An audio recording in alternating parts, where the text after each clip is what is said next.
ओम शांति। 11 सितंबर 2023 के ईश्वरीय महावाक्य। पहले एक नजर मुरली के मुख्य पॉइंट पर। बाबा ने कहा, गाया भी जाता है जो पिया के साथ है उनके लिए ज्ञान की बरसात है। पिया पिता को कहा जाता है, तुम बच्चों के सम्मुख पिया की ज्ञान बरसात है। तुम बच्चे जानते हो बरोबर ज्ञान सागर पतित पावन अब हमारे सम्मुख है। हम पतित से पावन व कांटे से फूल बन रहे हैं। अभी कोई भी कंप्लीट फूल नहीं बने हैं, वह तो कर्मातीत अवस्था हो जाती है। देही अभिमानी तो अंत में ही बनना है। रावण से राम की भेंट होती है। राम है बाप, रावण है दुश्मन माया। माया भी जबरदस्त है। यह खेल है एक दो को फारकती दिलाना। राम तुमको माया रावण से त्याग दिला रहे हैं। माया फिर तुमको बाप राम से त्याग दिलाती है। बाप कहते हैं, देह सहित जो भी संबंधी आदि देह के हैं सबका बुद्धि से त्याग करो। अशरीरी बन जाओ, मेरा बनकर और मेरे को याद करो। बाप को भूले तो माया का गोला लग जाएगा।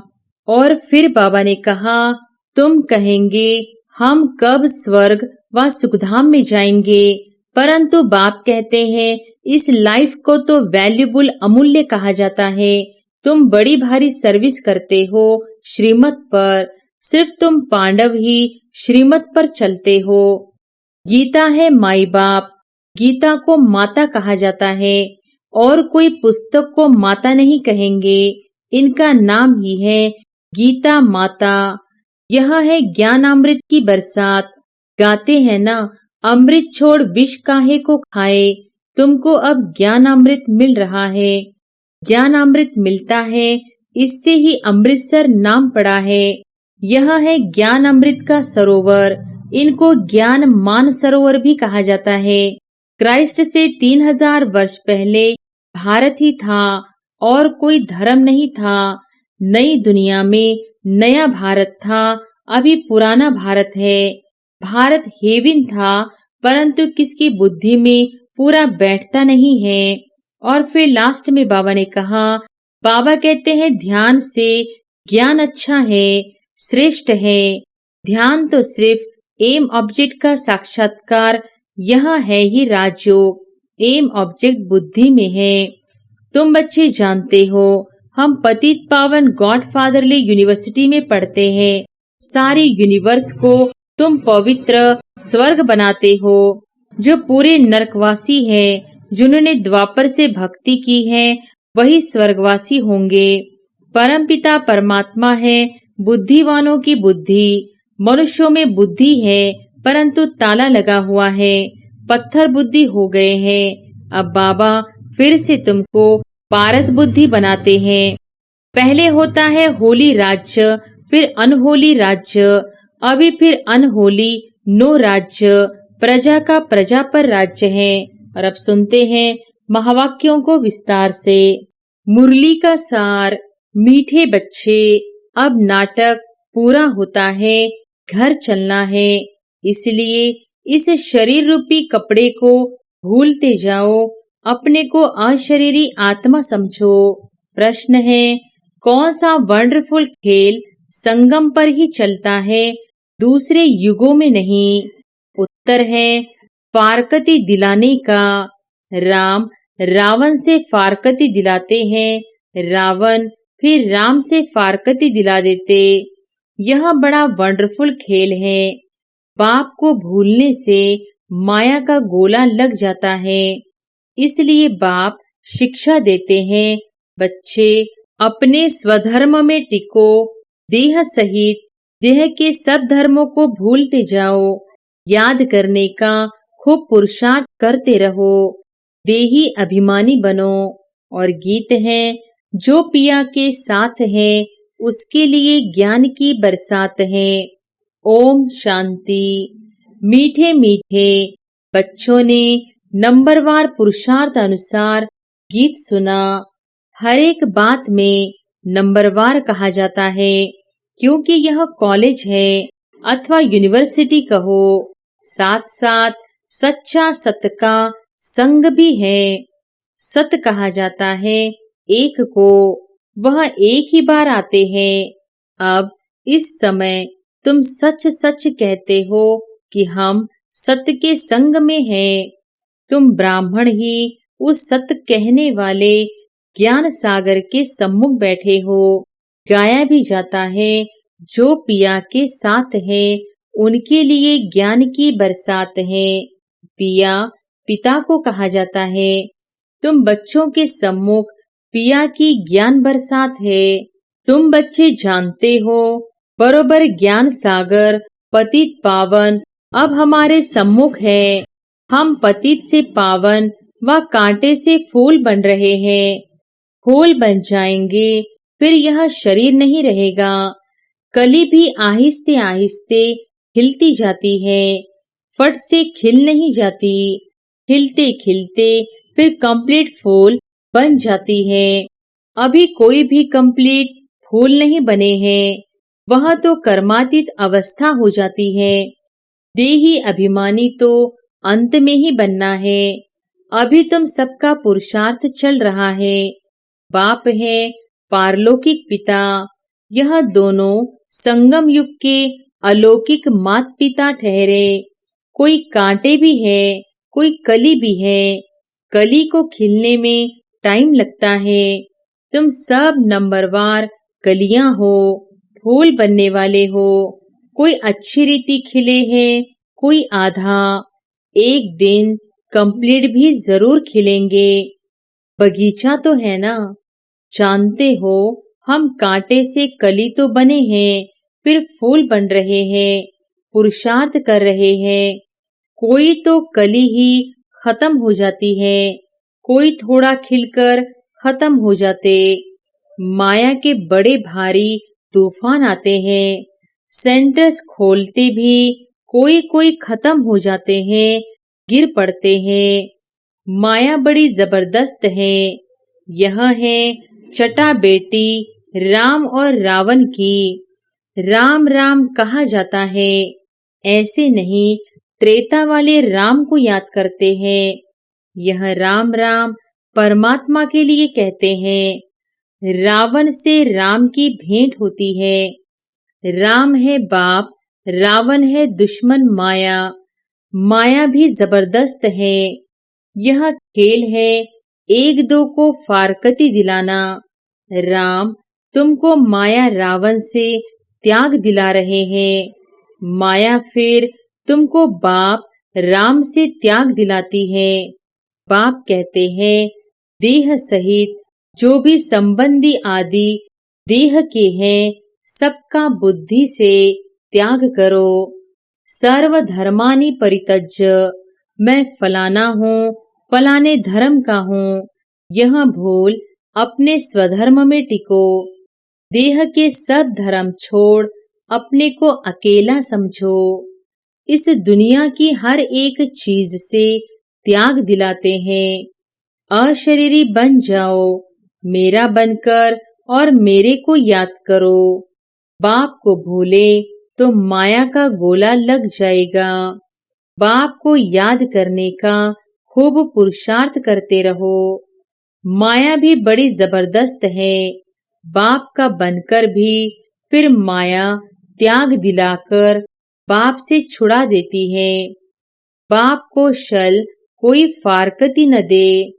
आधा कल्प तुम मुझे याद करते आए हो। तुम ही संपूर्ण भक्त हो ना। भक्ति भी तुमने ही शुरू की है। तो बाप आकर माया से त्याग दिलाते हैं। कहते हैं, अपने को आत्मा समझो। इस कपड़े को, देह को भूलते जाओ। बस अभी हमको जाना है। उस नाटक में भी एक्ट्रेस होते हैं, उनको भी मालूम रहता है। बस अभी 5-10 मिनट बाद हमारा खेल पूरा होने का समय आया है, फिर हम घर चले जाएंगे। खेल पूरा होने के समय यह बुद्धि में रहता है, शुरू में नहीं। तुम भी समझते हो हमारे 84 जन्म पूरे हुए, बाकी कितना समय होगा। तुम कहेंगे हम कब स्वर्ग व सुखधाम में जाएंगे, परंतु बाप कहते हैं इस लाइफ को तो वैल्यूबल, अमूल्य कहा जाता है। तुम बड़ी भारी सर्विस करते हो श्रीमत पर, सिर्फ तुम पांडव ही श्रीमत पर चलते हो। गीता आदि में यह बातें नहीं है। यह बाबा बहुत ही शास्त्र आदि पढ़ा हुआ है, गुरु किए हुए हैं। जो भी सब एक्ट्रेस की एक्टिविटीज है उन सब को तुम जानते हो। शास्त्र तो बाद में बेड बनाते हैं, वह क्या जाने। यह भी ड्रामा में खेल बना हुआ है। गीता भागवत आदि सब अपने अपने समय पर रिपीट होंगे। गीता है माई बाप, गीता को माता कहा जाता है, और कोई पुस्तक को माता नहीं कहेंगे। इनका नाम ही है गीता माता। अच्छा, उनको किसने रचा? पहले पहले पुरुष स्त्री को एडॉप्ट करते हैं ना। पुरुष शादी करते हैं तो मुख से कहते हैं यह मेरी स्त्री है, तो रचता हुए ना। फिर उनसे बच्चे होते हैं तो भी कहेंगे यह हमारे हैं। बच्चे भी कहेंगे यह हमारा बाप है। तुम भी बाबा की मुखवंशावली हो, कहते हो बाबा हम आपके हैं। इतना समय हम माया की मत पर चलते आए, अभी आपकी मत पर चलेंगे। माया कोई मुख से मत नहीं देती है, एक्ट ऐसे करते हैं। यहाँ तो बाप मुख से बैठ समझाते हैं। तुम सब भारतवासी हो, जानते हो कि भारत ही सिरताज था। अभी दोनों ताज नहीं है, न होली न अनहोली। गाया जाता है हर होलीनेस हिज होलीनेस। स्त्री पुरुष दोनों को कहते हैं। सन्यासियों को हिज होलीनेस कहते हैं, परंतु प्रवृत्ति मार्ग है नहीं। प्रवृत्ति मार्ग में तो स्त्री पुरुष दोनों पवित्र रहते हैं। सो तो सतयुग में दोनों पवित्र होते ही हैं, जिसको कंप्लीट पवित्र कहा जाता है। आत्मा और शरीर दोनों पवित्र रहते हैं। यहाँ पति दुनिया में दोनों पवित्र तो हो न सके, तो अभी तुम बाप के सम्मुख सुन रहे हो। जिसको ज्ञान बरसात कहा जाता है, वह है विष की बरसात। यह है ज्ञान अमृत की बरसात। गाते हैं ना, अमृत छोड़ विष काहे को खाए। तुमको अब ज्ञान अमृत मिल रहा है। भक्ति मार्ग में तो ऐसे ही सिर्फ गाते रहते हैं। अभी तुमको प्रैक्टिकल में ज्ञान अमृत मिलता है, इससे ही अमृतसर नाम पड़ा है। बाकी तालाब तो ऐसे बहुत है। मान सरोवर भी है ना। मान सरोवर मनुष्यों का सरोवर तो वह है नहीं। यह है ज्ञान अमृत का सरोवर। इनको ज्ञान मान सरोवर भी कहा जाता है। ज्ञान सागर भी है। कोई नदियां है, कोई कैनल्स है, कोई टुक्के है, नंबरवार है ना। बच्चे समझ गए हैं। कल पहले भी बाप ने समझाया था, फिर अब समझा रहे हैं। तुम निश्चय करते हो हम बाबा से राजयोग सीख रहे हैं, जिससे कल पहले भी हम स्वर्ग के मालिक बने थे। प्रजा भी कहेगी हम मालिक हैं। भारतवासी कहते हैं ना, हमारा भारत सबसे ऊंच था, अभी हमारा भारत सबसे नीच है। हमारा भारत बहुत श्रेष्ठाचारी था, अब हमारा भारत बहुत भ्रष्टाचारी हो गया है। और कोई खंड के लिए ऐसे नहीं कहेंगे। सभी धर्म वाले भी जानते हैं कि भारत प्राचीन था, तब हम लोग नहीं थे। सतयुग में जरूर सिर्फ भारतवासी ही होंगे। गाते भी है क्राइस्ट से 3000 वर्ष पहले भारत ही था और कोई धर्म नहीं था। नई दुनिया में नया भारत था, अभी पुराना भारत है। भारत हेवन था, परंतु किसकी बुद्धि में पूरा बैठता नहीं है। यह तो बहुत सहज समझने की बात है। बाप तुमको समझा रहे हैं, तुम प्रैक्टिकल में कर्तव्य कर रहे हो। नंबरवार पुरुषार्थ अनुसार सच्चा सच्चा व्यास बनना है, सच्ची गीता सुनानी है। तुमको कोई पुस्तक आदि तो हाथ में उठाना नहीं है। तुम तो रूप बसंत हो। तुम्हारी आत्मा गीता का ज्ञान सुनती है बाप से। तुम्हारी बुद्धि में एक ही बाप है और कोई गुरु गोसाई साधु संत आदि तुम्हारी बुद्धि में नहीं है। तुम कहेंगे हम ज्ञान सागर परमपिता परमात्मा से सुनते हैं, जिसको ही सत श्री अकाल कहा जाता है। अक्षर कितना मीठा है। अकाली लोग बड़ी जोर से कहते हैं सत श्री अकाल। यहाँ तुम बच्चे ज्ञान डांस करते हो, इसलिए कहा जाता है सच तो बीठो नच। सच्चे हो तो खुशी में नाचते रहो, फिर तुम वहां जाकर रास विलास करेंगे। मीरा भी ध्यान में रास आदि करती थी, परंतु उसने भक्ति की। तुम कोई भक्ति नहीं करते हो। दिव्य दृष्टिदाता बाप स्वयं तुमको पढ़ा रहे हैं। बहुत बच्चे साक्षात्कार करते रहते हैं तो मनुष्य समझते हैं यह तो जादू है। बच्चे पढ़ाई में घूमते फिरते हैं ना। तुम्हारे लिए भी यह खेल पाल है। यह कोई सब्जेक्ट नहीं, इनके मार्क्स नहीं। खेलने कूदने की मार्क्स नहीं होती है। यहाँ भी जो इस खेल पाल में रहते हैं उनको ज्ञान की मार्क्स नहीं मिल सकती। यह तो खेलपाल है, इसको अव्यक्त खेल कहा जाता है। वह व्यक्त खेल, यह अव्यक्त खेल। रास आदि करने वाले को मार्क्स नहीं मिलती है। इसलिए बाबा कहते हैं ध्यान से ज्ञान अच्छा है, श्रेष्ठ है। ध्यान तो सिर्फ एम ऑब्जेक्ट का साक्षात्कार, यह है ही राजयोग। एम ऑब्जेक्ट बुद्धि में है। वह तो इन आँखों से देखते हैं हम फलाना बनेंगे। यहाँ तो यह तुम्हारी है भविष्य की एम ऑब्जेक्ट।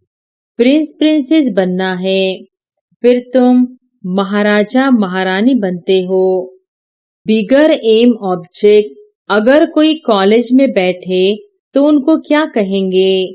भारत में और जो सत्संग है उनमें कोई एम ऑब्जेक्ट नहीं है। इसको यूनिवर्सिटी भी कह सकते हैं, पाठशाला भी कह सकते हैं। सत्संग को कभी पाठशाला नहीं कहा जाता। तुम बच्चे जानते हो हम पतित पावन गॉड फादरली यूनिवर्सिटी में पढ़ते हैं। सारी यूनिवर्स को तुम पवित्र स्वर्ग बनाते हो। अपने लिए ही इस यूनिवर्स को स्वर्ग बनाते हो। जो बनाएंगे वही फिर राज्य करेंगे। ऐसे तो नहीं सब स्वर्ग के मालिक बनेंगे। जो पूरे नरकवासी है, जिन्होंने द्वापर से भक्ति की है, वही स्वर्गवासी होंगे। बाकी सब मनुष्य सरसों मिसल पीस कर खत्म होंगे। आत्माएं वापस बाप के पास जाएंगी। कितना बड़ा विनाश होना है। अभी तो बहुत प्रजा है, कितना बैठ गिनेंगे, एक्यूरेट गिनती कर न सके। दुनिया में कितने मनुष्य हैं, यह सब खत्म हो जाएंगे। बच्चों को बनेन ट्री का भी मिसाल बताया गया है। कलकत्ते में बहुत बड़ा झाड़ है, उसमें थूर फाउंडेशन है नहीं, बाकी सारा झाड़ खड़ा है। अभी देवी देवता धर्म भी है, परंतु उनका नाम प्राय लोप है। ऐसे नहीं कहेंगे कि फाउंडेशन है ही नहीं, सड़ा हुआ भी कुछ न कुछ निशान तो रहेगा ना। प्राय लोभ का अर्थ ही है, बाकी थोड़ा रहा है, चित्र है। भारत में लक्ष्मी नारायण राज्य करते थे, यह तो बड़ा सहज है, परंतु माया रावण बुद्धि को ताला लगा देती है। परम पिता परमात्मा है बुद्धिवानों की बुद्धि, मनुष्यों में बुद्धि है, परंतु ताला लगा हुआ है, पत्थर बुद्धि हो गए हैं। अब बाबा फिर से तुमको पारस बुद्धि बनाते हैं, आत्मा को बनाते हैं। बुद्धि आत्मा में रहती है ना। कहा जाता है ना, तुम तो पत्थर बुद्धि, भैंस बुद्धि हो। यहाँ भी ऐसे है, कुछ भी समझाओ तो समझते नहीं, श्रीमत पर चलते नहीं। श्रीमत तो सदैव कहेगी, सर्विस में दूर जाना भी पड़ता है। बच्चे अंधों की लाठी बनो, सुनना और फिर सुनाना है, इसलिए एक जगह बैठ तो नहीं जाना है। अभी तुम ज्ञान और योग सीख रहे हो, यहाँ तुम शिव बाबा के सम्मुख बैठे हो, सहज राजयोग सीख रहे हो। वर्षा लेने के लिए तुम आए हो, विष्णुपुरी की राजधानी लेने के लिए। विष्णु की विजयमाला बनेगी। अभी तुम ड्रामा के राज को अच्छी रीति समझ गए हो। तुम जानते हो, बरोबर डेटी सावरंटी थी। सतयुग आदि में राजा रानी थे। अभी कलयुग अंत में तो राजा रानी कोई भी कहला नहीं सकते, परंतु गवर्नमेंट को मदद करते हैं तो फिर महाराजा का टाइटल मिल जाता है। वह गवर्नमेंट भी टाइटल देती थी, राय साहेब, राय बहादुर आदि। अभी तो तुमको बड़ा टाइटल मिल रहा है प्रैक्टिकल में। तुम हर होलीनेस, हिज होलीनेस, महाराजा महारानी बनेंगे। तुम पर डबल ताज है। पहले होता है होली राज्य, फिर अनहोली राज्य, अभी फिर अनहोली नो राज्य। प्रजा का प्रजा पर राज्य है। ड्रामा को समझना है। अच्छा, मीठे मीठे सिकिलधे बच्चों प्रति माता पिता बाप दादा का याद प्यार और गुड मॉर्निंग। रूहानी बाप की रूहानी बच्चों को नमस्ते। धारणा के लिए मुख्य सार। पहली पॉइंट, रोज ज्ञान अमृत के मान सरोवर में स्नान कर आत्मा और शरीर दोनों को पावन बनाना है। माया की मत छोड़ बाप की मत पर चलना है। दूसरी पॉइंट, यह अमूल्य संगम का समय है। इस समय श्रीमत पर चल सर्विस करनी है। सच्चा व्यास बन सच्ची गीता सुननी और सुनानी है। रूप बसंत बनना है। वरदान है, अनेक प्रकार की आग से बचने और सर्व को बचाने वाले सच्चे रहमदिल भव। अनेक प्रकार की आग से बचने और सर्व को बचाने वाले सच्चे रहमदिल भव। आज का मानव अनेक प्रकार की आग में जल रहा है। अनेक प्रकार के दुख, चिंताएं, समस्याएं, भिन्न भिन्न प्रकार की यह चोट जो आत्माओं को लगती है, यह अग्नि जीते हुए जलने का अनुभव कराती है। लेकिन आप ऐसे जीवन से निकल श्रेष्ठ जीवन में आ गए। आप शीतल सागर के कंठे पर बैठे हो। अतीन्द्रिय सुख शांति की प्राप्ति में समाये हुए हो। तो रहमदिल बन अन्य आत्माओं को भी अनेक प्रकार की आग से बचाओ। गली गली में ज्ञान स्थान बनाकर सबको ठिकाना दो। स्लोगन है, जिनकी एक बाप से सच्ची प्रीत है, उन्हें अशरीरी बनना सहज है। अच्छा, ओम शांति।